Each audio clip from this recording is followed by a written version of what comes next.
제일 아픈 게 허리였지요. 아프니까 걷지를 못하는 거지요. 그리고 다리가 저리더라고요. 다리 이쪽이 이렇게 방사통 있듯이 이렇게 열감 있는 거예요. 못했어요. 서서 밥 먹었어요. 더 큰 병원을 가서 MRI를 찍고 의사 선생님이 가시는 게 척추 디스크라고 하더라고요. 퇴행성으로 해요. 거기서 주사를 맞으라고 하더라고요. 그래서 신경 주사를 맞았어요. 주사 맞고 나서 한 일주일 지나니까 아프더라고요. 주사 맞기 전에 왼쪽만 그런데 오른쪽도 또 그런 거예요. 오른쪽도 또 아프 오는 거예요. 제가 이분 MRI 보면서 설명드린 후 왜 이런 환자는 신경주사가 효과가 없는지, 왜 근육재활 치료를 꼭 받아야 하는지, 근육재활 치료를 어떻게 좋아질 수 있는지 설명드리도록 하겠습니다. 이분 MRI를 보면 허리 여러 마디 퇴행이 진행되어 있고 디스크와 협착도 있지만 아주 심해 보이지는 않습니다. 이분 다리는 양쪽이 다 아픈데 양쪽 추간공이 좁아져 있긴 하지만 여전히 하얀 지방이 많이 보이는 상태로 심하게 좁아 보이지는 않습니다. 척추관이 가장 좁아진 4번, 5번을 보면 중심성 협착이 있지만 많이 심하지는 않습니다. 그런데 저희가 협착증 발병과 치료에 근육이 너무나도 중요하다고 하는 이유는 이렇게 신경구멍이 심하게 좁아지지 않은 환자도 근육 상태가 안 좋아지면 얼마든지 신경학적 방사통이 생길 수 있기 때문입니다. 이분은 몇 개월 전 아기를 보면서 허리를 무리하게 쓴 후 다리 증상이 시작되었고 그 뒤 해외여행 다녀온 이후 증상이 급격히 악화됩니다. 60세 이후 노화와 퇴행으로 신경구멍들이 조금씩 좁아지고 근육은 줄어들고 약해진 상태에서 무리한 일이나 운동으로 근육에 문제가 심해지면 근육이 허리를 잘 지탱하지 못하니까 신경놀림 증상이 얼마든지 발생할 수 있습니다.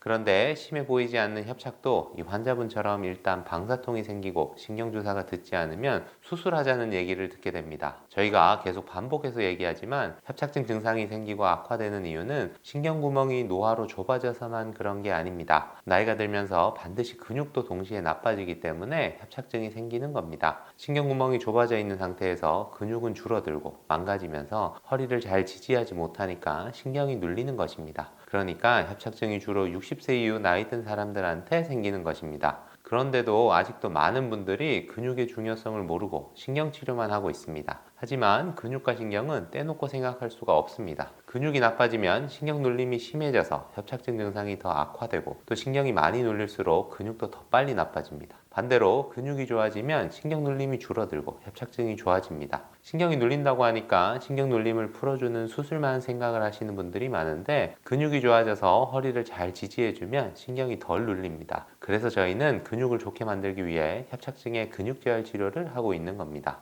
근육이 좋아지면 협착증은 반드시 좋아집니다. 그래서 수술 없이도 협착증이 좋아질 수 있는 겁니다. 자, 그럼 이런 환자의 근육재활 치료는 어떻게 할까요? 보통 2주에서 4주를 치료하는데 얼마나 좋아질까요? 완전히 좋아질 수 있을까요? 더 자세한 얘기는 이 환자분 얘기 더 듣고 말씀드리겠습니다. 제일 아픈 게 허리였지요. 일어서서 그러면 이제 아픈 거지, 허리는. 아프니까 걷지를 못하는 거지요. 허리도 불편하고 다리 이쪽이 저리더라고요. 방사통이 오는 놈. 열감 있는 거예요. 못했어요. 서서 밥 먹었어요. 못 앉아있어요. 좀 앉아있으면 이제 뒤에 허리가 이렇게 풍선 터진다 그러는데 자세에 따라서 다리가 찌릿찌릿 하더라고요. 작년 11월 동유럽 갔다 오고 나서 한 일주일 됐는데 아침에 밥 먹고 설거지 하려고 일어서는데 갑자기 허리가 아픈 거예요. 꼼짝을 못 하겠더라고요, 그때부터. 그래서 처음에는 정형외과에 갔어요. 가서 찍으니까 퇴행성 디스크고 허리가 좀 틀어져 있다. 그래서 바로 그 자리에서 신경주사를 맞으라고 하더라고요. 그런데 애기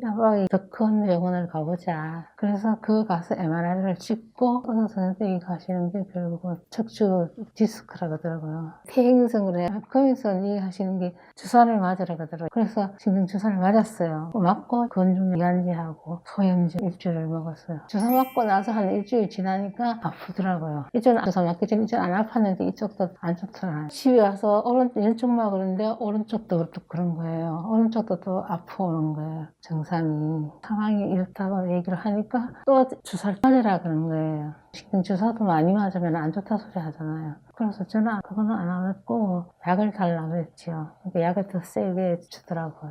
평상시 헬스를 다녔거든요. 제가 안 해야 되는 운동을 했어요. 그것도 이제 아픈 환자하고 안 아픈 환자 구분해야 되잖아요. 근데 저는 그걸 생각 못하고 이거 당기기 하고요. 근육 키운다고 여기 하고 발꿈치 들으라고 하는 운동 이거 의자에 앉아갖고 고무줄 옆으로 벌리는 게 지금 여기 와서 보니까 제가 잘못한 거예요. 제가 후회하는 건 유튜브 보고 따라 해갖고 더 고생을 했거든요. 제가 찾았어요. 핸드폰 보고 목걸이 봤어요. 목걸이 뭐 유튜브 보고 그거는 좀 덜 하더라고요. 그래서 애기 아빠 보고 서울로 가자. 운동도 하고 한방 양방 전문을 한다 하더라.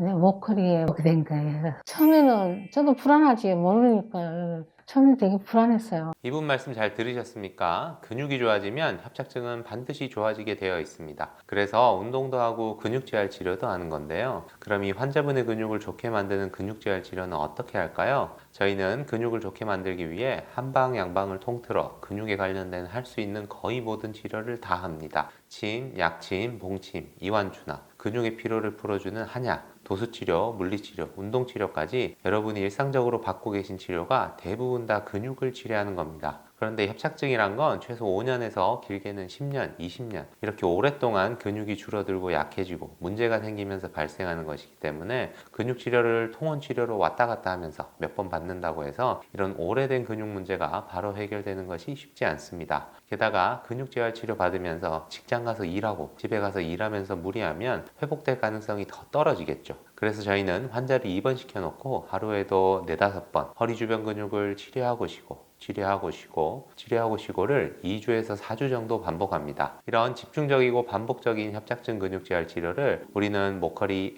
ABCDE 협착증 치료법이라고 부릅니다. 이런 집중된 반복 치료를 통해 근육 상태가 좀 좋아지면 운동도 시작하게 됩니다. 그런데 운동도 무리한 근력 운동은 오히려 증상을 더 악화시키기 때문에 가벼운 운동이지만 근육의 기능을 살려주는 운동인 누워서 하는 운동과 실내 걷기 운동 등을 주로 하셔야 됩니다. 이 운동에 대해 관심 있는 분들은 아래 댓글에서 영상을 보시길 바랍니다. 이렇게 입원해서 치료하고 쉬고 운동하고 치료하고 쉬고 운동하고를 매일매일 2주에서 4주 정도 계속 반복해서 근육 상태가 좋아지면 허리를 더 잘 지탱해 주니까 협착증 증상이 훨씬 더 좋아지게 됩니다. 자, 그럼 이분의 근육재활 치료 결과는 어떻게 됐을까요? 제가 이분의 치료 결과를 여기서 바로 보여드리면 편하고 좋겠지만 죄송하게도 의료법상 치료 후 결과는 저희 병원 홈페이지에서만 보실 수 있습니다. 네이버에서 모커리 한방병원을 검색하시거나 아래 댓글에서 홈페이지로 갈 수 있는 링크를 찾으실 수 있습니다. 꼭 저희 홈페이지에서 치료 후 결과 영상까지 보시길 바라며 저희 홈페이지에 방문하시면 좋은 점이 수많은 협착증, 전방전이증,